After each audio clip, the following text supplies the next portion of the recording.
साताऱ्यातील व्याजवाडी परिसरात धोमचा उजवा कालवा फुटल्याची घटना घडली आहे। हा कालवा फुटल्याने लाखो लिटर पाणी वाया गेलंय। एकाच महिन्यात वायू तालुक्यामध्ये 2 ठिकाणी कालवा फुटल्याची घटना घडली आहे। त्यामुळे पाटबंधारे विभागाने केलेल्या कालव्यांच्या सर्वेक्षणावर प्रश्नचिन्ह उपस्थित केले जाते।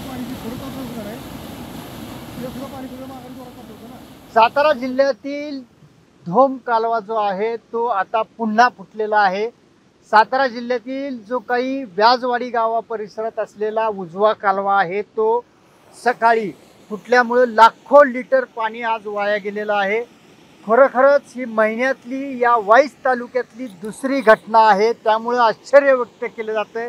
आता पाहतोय लाखो लिटर पाणी हे आज या कालवा फुटल्यानंतर ओढ्या मार्गे वाहून जाताना पाहायला मिळते। गेल्या महिन्याभरातच याच परिसरातील ओझरडे पांडे या भागामध्ये अशाच पद्धतीचा कालवा फुटला आणि लाखो लिटर पाणी वाया गेलं।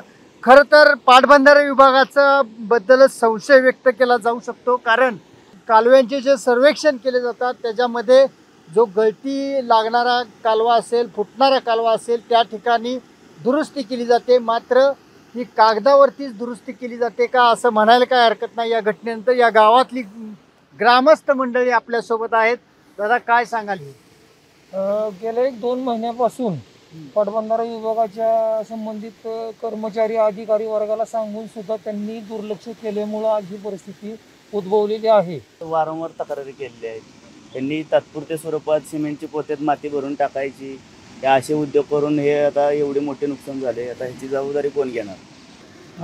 एकंदरीतच सध्या आता परिस्थिती जी आहे ती बिघडताना पाहायला मिळते, मात्र इथल्या स्थानिक शेतकऱ्यांनी वेळोवेळी पाटबंधारे विभागाकडे या तक्रारी केल्या होत्या, मात्र त्याकडे नेहमीप्रमाणे या पाटबंधारे विभागाने दुर्लक्ष केल्याचं एकंदरीत या घटनेनंतर पाहायला मिळते। राहुल तपासे, एबीपी माझा, व्याजवाडी, सातारा। एबीपी माझा, उघडा डोळे बघा नीट।